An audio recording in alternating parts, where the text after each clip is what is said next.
Good evening, guys. Okay. Good evening ma'am. Good evening. कौन ये chapter पढ़ के आया है?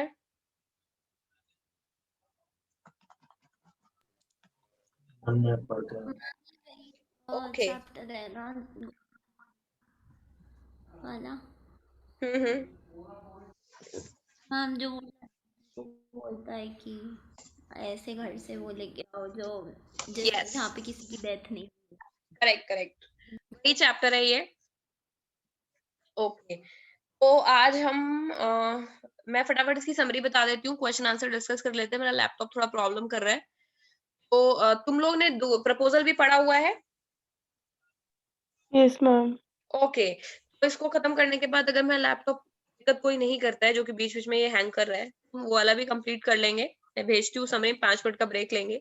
मुझे टाइम नहीं मिला, तो मुझे चैप्टर के बारे में समरी पता है और मैंने पढ़ा है, मतलब क्लास में पढ़ाया था लास्ट ईयर, बट डिटेल्स मुझे याद नहीं। तुम लोगों को अगर मैम याद हो बहुत घटिया चैप्टर है वो। तो हम क्वेश्चन हमारे ना आंसर करे, वरना फिर क्योंकि ये चैप्टर पढ़ने का तो मौका मुझे मिल गया, तो मैंने 2 मिनट में रिवाइज कर लिया। क्योंकि डिटेल फिर याद नहीं रहती है, तो फिर मैं तुम लोगों को काउंटर नहीं कर पाती हूँ अगर गलत आंसर देते हो तुम लोग तो। ठीक है, तो डिटेल मुझे उसकी याद नहीं है। अगर ढंग से पढ़ के आए हो तो कराएं प्रपोजल, वरना कल कराएंगे। मैम मैंने पढ़ा हुआ पढ़ था। लिया है। लिया है? मैम चलो हमारी स्कूल में स्किट थी ना, तो इसीलिए पूरा पढ़ना पड़ा था अच्छे से। चलो ठीक है। तो फिर क्वेश्चन आंसर डिस्कस हो सकता है, कोई ऐसी दिक्कत नहीं है। जिसने ढंग से पढ़ा है समरी वो करा देगा, बाकी काफी हद तक तो मुझे भी पता ही है। ओके चलो, इसकी समरी मैं बता देती हूँ वंस एंड फॉर ऑल, जिससे क्वेश्चन मोस्टली बनते हैं। पहला तो ये है, गौतम बुद्धा क्या कौन थे? तो गौतम बुद्ध का पूरा नाम सिद्धार्थ गौतम था। 563 बीसी में ये पैदा हुए थे। तो ये 12 साल के थे तो इनको स्कूलिंग करने के लिए बाहर भेज दिया गया था। बट उसके बाद में 16 साल के जब ये हुए, 4 इयर्स के बाद, तो इनकी शादी कर दी गई थी। इन्होंने एक प्रिंसेस से शादी की थी, प्रिंसेस का नाम था यशोधरा। और इनका फिर एक बेटा पैदा हुआ था, उस बेटे का नाम था, क्या नाम था बेटे का? इसमें दिया नहीं है, आई थिंक बस बेटे का नाम राहुल था। ओके। क्या हुआ कि जब वो अच्छे से हैप्पी लाइफ जी रहे थे, मतलब वो अराउंड 40 इयर्स के हुए, तब तक वो जी रहे थे। बट बीच बीच में उनको क्वेश्चंस आते थे लाइफ के बारे में कि क्या है लाइफ, क्या इसका उद्देश्य है। धीरे धीरे उन्होंने, क्योंकि वो महल के अंदर रहते थे, तो उन्होंने बाहर की दुनिया का दुख देखा नहीं था। तो वन डे व्हाट हैपेंड कि वो एक रथ पर कहीं जा रहे थे। 25 साल की उम्र में थे। जब वो रथ से जा रहे थे तो उन्होंने अपने सामने एक बीमार आदमी को देखा। बीमार आदमी को उन्होंने देखा तो उनको बहुत दुख हुआ। साथ ही से उन्होंने पूछा कि ये बीमार आदमी क्यों है? तो उसने बताया कि जब इंसान का शरीर है वो रोग उसको घेर लेते हैं, तो इंसान बीमार हो जाता है। क्योंकि वो एक तरह से अलूफ्ड रहे, तो उन्होंने कभी दुख देखा नहीं था महल के अंदर। थोड़े आगे और चढ़े तो उनको एक बूढ़ा आदमी मिला। उन्होंने अपने साथी से पूछा कि ये तो बहुत बूढ़ा दिख रहा है। तो उसने बोला कि महाराज, हर कोई ही एक समय आने पर बूढ़ा होता है। तो उसके थोड़ा और आगे बढ़े तो उन्होंने एक फ्यूनरल प्रोसेशन को देखा, यानी एक लोग की लाश ले जा रहे थे लोग। फिर उन्होंने साथी से पूछा कि ये क्या है? उन्होंने बोला कि ये तो एक लाश है, एक दिन सबको ही मरना है।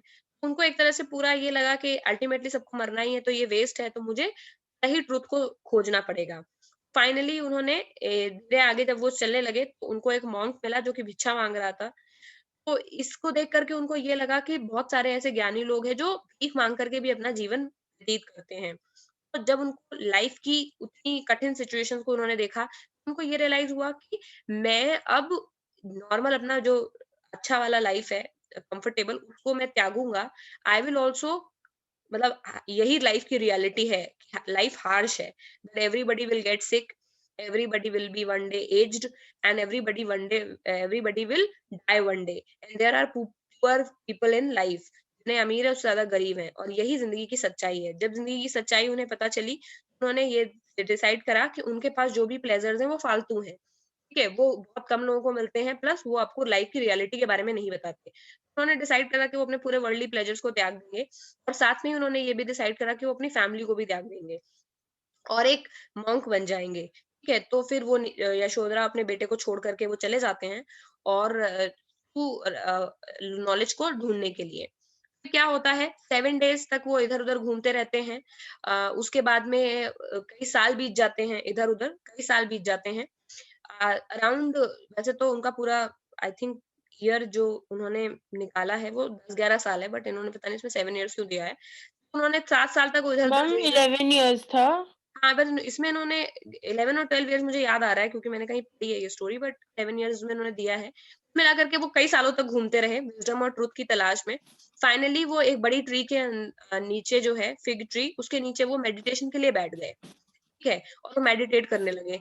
और उन्होंने डिसाइड करा कि जब तक उन्हें एनलाइटनमेंट नहीं मिल जाएगा, यानी जब तक उन्हें ज्ञान की प्राप्ति नहीं होती, वो उसी के नीचे बैठे रहेंगे, ठीक है। वहां पर बैठने के बाद 7 दिनों के बाद में उनको एनलाइटनमेंट मिल गया। उनका जो उसी उनके एनलाइटनमेंट के नाम से ही उनका नाम बुद्धा पड़ा, क्योंकि बुद्धा का मतलब होता है वन हु इज अवेकन्ड और एनलाइटेंड, जिसको ज्ञान प्राप्त, आत्मज्ञान की प्राप्ति, ठीक है। और उसी नॉलेज के बेस पर उस ट्री का नाम उन्होंने बोधि ट्री यानी द ट्री ऑफ विजडम रखा। और उसके बाद से सब लोग उनको गौतमा की जगह बुद्धा बुलाने लगे, ठीक है। और फिर वो जो भी टीचिंग्स उनको समझ में आई थी अपनी लाइफ के बारे में सालों में, लोगों को पढ़ाने लगे और अपनी विजडम और का जो संदेश है वो लोगों को स्प्रेड करके देने लगे। उन्होंने जो पहली स्पीच थी अपनी वो बनारस में दी, इसी के नाम पे ये चैप्टर है, सरमन एट बनारस। ये उनकी सबसे जो बनारस है वो रिवर गंगा के ऊपर बहुत ज्यादा होलीएस्ट प्लेसेस में से एक माना जाता है, इसीलिए he chose to give sermon at Banaras.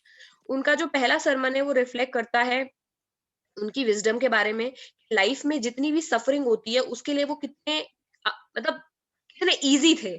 नहीं, ये तो it's a part and parcel of process, होना ही है। पहली सफरिंग है, सफरिंग मतलब डेथ, क्योंकि सबसे ज्यादा लोगों को डर डेथ से ही लगता है। उनकी वो जो स्पीच है वो ये बात बताती है कि वो हर तरह की सफरिंग जिसको एक तरफ एक टाइम में देख करके वो बहुत ज्यादा व्याकुल या फिर एंशियस हो गए थे, तो उनसे बर्दाश्त नहीं हो रहा था और वो घर छोड़ के निकल गए। अब उसी सिचुएशन यानी डेथ के लिए he was very knowledgeable and kind, और इसी के बारे में वो लोगों को संदेश देते हैं। और इस यही एक स्टोरी है, यही स्टोरी है, मैम स्टोरी के थ्रू उनकी सरमन सरमन के बारे में मतलब स्पीच, उसी उनको स्टोरी अच्छा उपदेश एक तरह से होता है। और ये जो सरमन है इसी चीज के बारे में बताता है कि उनकी जो पहली स्पीच है वो ये बताती है कि किस तरह से डेथ एक नॉर्मल चीज है और ये इसके ऊपर किसी की विजय नहीं हो सकती है। अब एक ये सेकंड पार्ट है जिसमें की स्टोरी दी हुई है, जहां पर बुद्धा ने लोगों को ये समझाया। कैसे समझाया? एक लेडी थी, उसका नाम था कीसा गौतमी। उसके पास एक ही बेटा था। एक दिन उसका जो बेटा है वो मर जाता है। तो व्हाट शी डज, वो हर जगह वो चाहती थी किसी भी तरह से उसका जो बेटा है, क्योंकि उसे बहुत प्यार करती थी, वो चाहती नहीं थी कि उसका बेटा मरे। वो चाहती थी कि किसी भी सिचुएशन में कोई तो इलाज होगा कि उसका बेटा जिंदा हो जाएगा। वो इधर-उधर घूमने लगी, लोगों से पूछने लगी कि मेरे बच्चे को वापस ज़िंदगी दे दो, वापस लाइफ दे दो, और हर तरह की दवा इलाज उसने करा ली। लोग उसको एक एक सिचुएशन में लोग उसको पागल समझने लगे, क्योंकि सबको ये लगा कि भाई एक दिन सबको मरना है, ये ऐसे क्यों बोल रही है। फिर लास्ट में जब वो लोगों से पूछती रही तो उसको एक आदमी मिला, और उस आदमी ने बोला कि अगर तुम्हें लगता है कि नहीं तुम्हारा लड़का जिंदा हो ही सकता है, एक ही इंसान है जो उसको जिंदा कर सकता है, उनका नाम है गौतम बुद्ध, तुम उनके पास जाओ। तो वो गौतम बुद्ध के पास में चली गई और उन्होंने उनको बोला कि सर आप तो इतने बड़े ज्ञानी हैं, आपका दूर दूर तक नाम है, आप मुझे ऐसी कोई दवा दे दीजिए कि मेरा बेटा सही हो जाए। तो बुद्धा बहुत टाइम तक सोचते रहे, क्योंकि उनको लगा कि वो मना करेंगे तो गौतमी ये एक्सेप्ट नहीं कर पाएगी, वो बस यही समझेगी कि इनके पास भी कोई मेडिसिन नहीं है। बुद्धा बहुत देर तक सोचते रहे, और सोचने के बाद उन्होंने बोला ठीक है।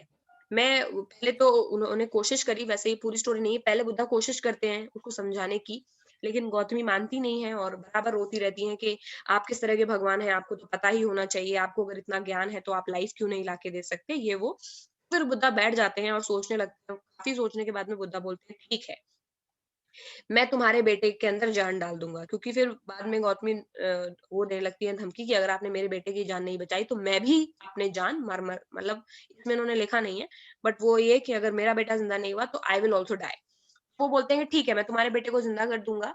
और मुझे खुश हो जाती है, बोलती है क्यों? तो उन्होंने बोला कि तुम घर सारे घरों में जाओ आसपास के इलाके में, और किसी भी घर से मुझे ला करके एक मुट्ठी सरसों के वो दाने दे दो। तो उसको सही लगता है, ठीक है ले आती हूँ। बोलते हैं, लेकिन सरसों के दाने उस घर से आने चाहिए जहां पर किसी का कोई दोस्त, किसी के माँ बाप, किसी का बेटा, किसी का भाई बहन ना मरा हो, ठीक है।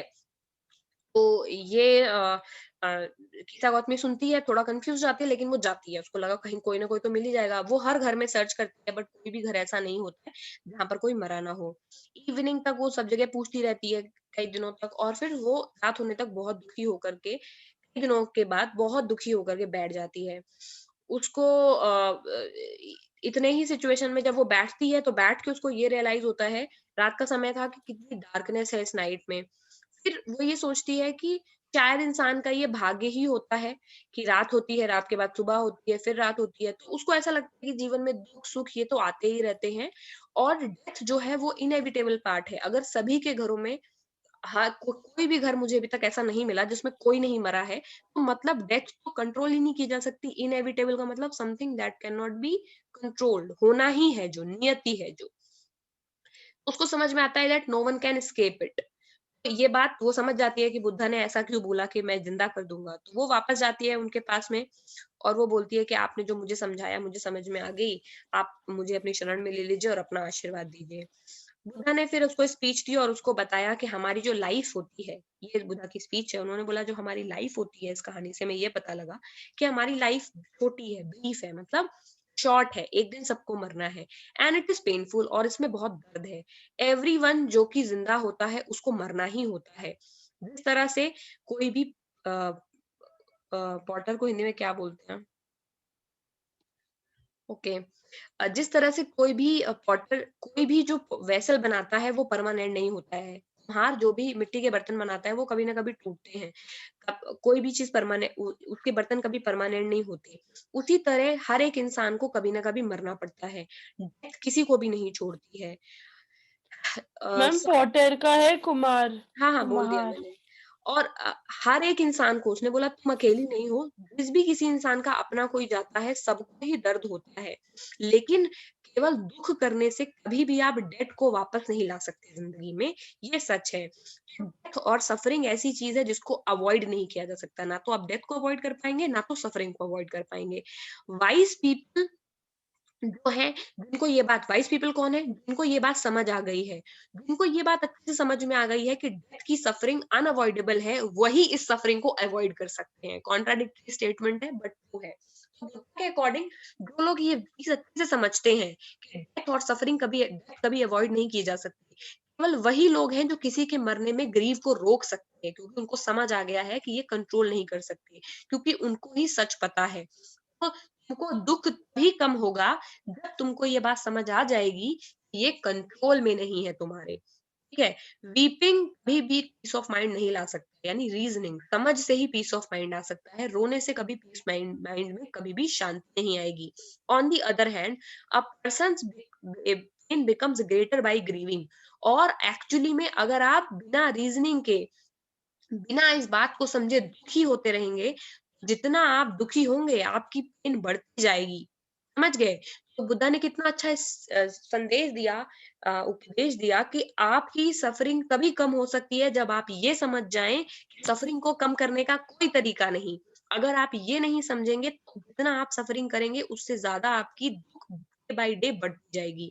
उसकी फिर धीरे धीरे वो दुख आपकी बॉडी को घेर लेगा और आपकी बॉडी भी सफर करने लगेगी। पहले आप मेंटली डिस्टर्ब होंगे, फिर आपकी बॉडी सफर करेगी और दुख का अंत नहीं हो पाएगा। जिसको ये समझ आ गया है कि उसको अपने दुख को कंट्रोल करना है, केवल उसी को पीस ऑफ माइंड हो सकता है। यही फर्स्ट सरमन है उनका, दैट पर्सन इज ब्लेस्ड। और जब इंसान को ये बात समझ में आ जाती है तो वो इंसान अपने आप ही ब्लेस्ड हो जाता है, मतलब उसको अपने आप ही ब्लेसिंग्स मिल जाती है गॉड की। ब्लेस्ड वो है who has overcome his sorrow. ऐसा नहीं है कि उसको दुख नहीं है, लेकिन वो दुख को ओवरकम कर गया है, वही ट्रूली ब्लेस्ड है। समझ गए? तो टीचिंग ढंग से समझ में आ गई है। टीचिंग समझाना मेन पर्पस था। किस्सा गौतमी का किस्सा तो सब लोग पढ़ लोगे, ठीक है। अब question, when her son dies Kisa Gotami goes from house to house, what does she ask for? क्या बोल रही थी और does she get it, why not?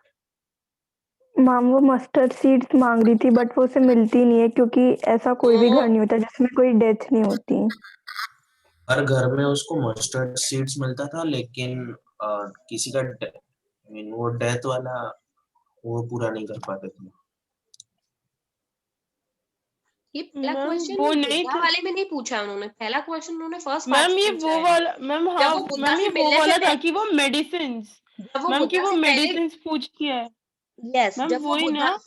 यार तुम बोलने, मैं बोलती हूँ चलो। सॉरी ये सॉरी सॉरी। ये क्वेश्चन तब का है जब बुद्धा से मिलने से पहले वो घर घर घर जाती है, तब वो क्या पूछती है, ये क्वेश्चन है। तो बुद्धा से मिलने से पहले, हाँ आप बताओ स्वास्तिका आंसर इसका। हाँ मैम, वो सबसे पहले ना सबके घर घर जाती है ताकि वो देख सके कि उसकी सन को क्योर करने के लिए कोई मेडिसिन किसी के घर पे है कि नहीं, पर उसको वो मेडिसिन कहीं पे मतलब किसी के घर पे नहीं मिलती है, जिससे उसका सन मतलब वापस जिंदा हो सके। करेक्ट। और इसीलिए क्योंकि कोई मेडिसिन नहीं होती है जो डेड को वापस लाइफ में ला सके। दूसरा है कीसा गौतमी अगेन अभी अगेन वाला इन्होंने बुद्धा वाला पूछा है। Again goes from house to house after she speaks with Buddha. अब वो दोबारा घर घर जा रही है। What does she ask for? इस टाइम वो क्या पूछती है सेकंड टाइम में? हम दो मस्टर्ड क्वेश्चन अलग है। सीड्स। इस टाइम वही जो तुम लोगों ने पहले आंसर दिया था। इस बार वो हैंडफुल ऑफ मस्टर्ड सीड्स पूछती है। ऐसे घर से सीड मांगती है जहां पे किसी ने अपने बच्चे को, हस्बैंड को, पेरेंट को, फ्रेंड को, भाई बहन और लगा लो, ना खोया हो। ठीक है। अगला है what does कीसा Gautami understand the second time? क्या समझ में आता है उसको जब उसको फेल हो जाती है वो? सेकंड टाइम में उसको क्या समझ में आया जो उसको फर्स्ट टाइम में नहीं समझ आया था? माम की डेथ तो होनी है, हमें अपनी ग्रीफ में मतलब हमें अपनी ग्रीफ में सेल्फिश नहीं बनना चाहिए, हमें एक्सेप्ट करना चाहिए और मूव ऑन करना चाहिए। करेक्ट। उसको ये बात समझ में आती है कि ऐसा कोई भी घर नहीं है जहां पर कोई बिलवड ना मरा हो। इसका मतलब ये है कि डेथ इनएविटेबल है और वो अपने दुख में सेल्फिश हो रही थी, इसीलिए वो बुद्धा पे प्रेशर डाल रही थी कि मेरे सन को आप जिंदा करिए। और यही बात है जो बुद्धा उसे समझाना चाहते थे। What do you think कीसा Gautami understood this only the second time? क्यों लगता है कि कीसा गौतमी को ये बात सेकंड टाइम में ही समझ में आई? और किस वे में बुद्धा ने उसको समझाया? बताओ रिया।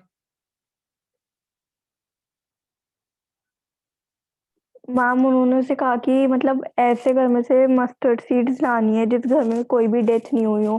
तो जब वो शाम तक ढूंढती रहती है और उसे फिर पता चलता है कि ऐसा कोई भी घर नहीं है जिसमें कोई डेथ नहीं हुई हो, तो फिर उसे पता चलता है कि डेथ कॉमन है और मतलब उससे कोई बच नहीं सकता। करेक्ट। ओके, तो आई थिंक यही 4 क्वेश्चन है। इसके अलावा और कोई क्वेश्चन आएगा ही नहीं इस चैप्टर से, क्योंकि चैप्टर बहुत छोटा है। इसमें और कुछ है ही नहीं पूछने के लिए। समझ गए? Yes ma'am. बस यही चीजें हैं। कीसा गौतमी की स्टोरी आएगी या फिर बुद्धा क्या समझाना चाहते थे कीसा गौतमी को, बस यही आएगा। के शॉर्ट क्वेश्चन में 2-4 देख लेते हैं। Kisa compared human life to inanimate object. What is it? Why does she do सो?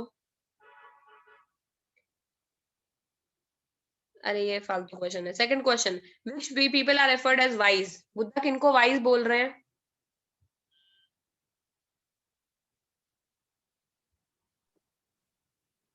बुद्धा ने वाइज बोला है ना, किनको वाइज बोला उन्होंने?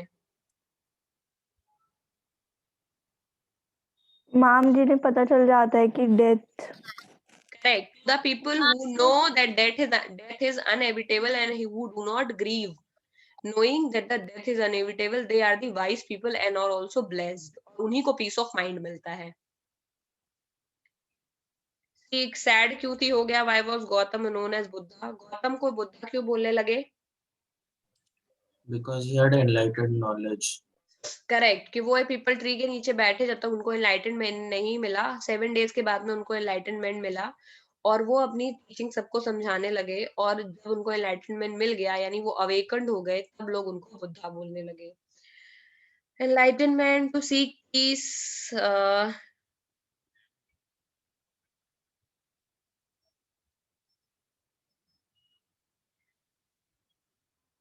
Okay, why did Kisa learn in the end? Okay, same वही क्वेश्चंस हैं। आई होप ये क्वेश्चंस तुम लोग कर लोगे। तो ये चैप्टर में किसी को कोई डाउट है?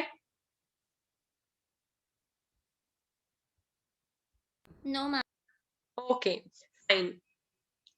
तो अब हम लोग एक काम करते हैं। तुम लोग 850 दूसरा चैप्टर भी करना है, प्रपोजल। मैम वो मैंने पढ़ा नहीं है। जिसने पढ़ा नहीं है फिर वो क्वेश्चन डिस्कस करके फायदा नहीं है। तो कब तक पढ़ लोगी तुम आस्था? मैम मतलब नए साल तक तो पढ़ ही लूंगी। चलो ठीक है। तो कल हम करने वाले थे ना एक चैप्टर, इको का चैप्टर हमारा बचा मैम हुआ मैंने है। 2 प्रपोजल पढ़ा लेकिन मैं कुछ समझ नहीं पाया वो उसमें एक्चुअली कोई होना बात क्या है। कोई बात नहीं, आई विल डिस्क्राइब इट। वैसे भी एक ही इसका चैप्टर है, आई विल डिस्क्राइब इट। मैं पढ़ा दूंगी फिर इसको क्लास में।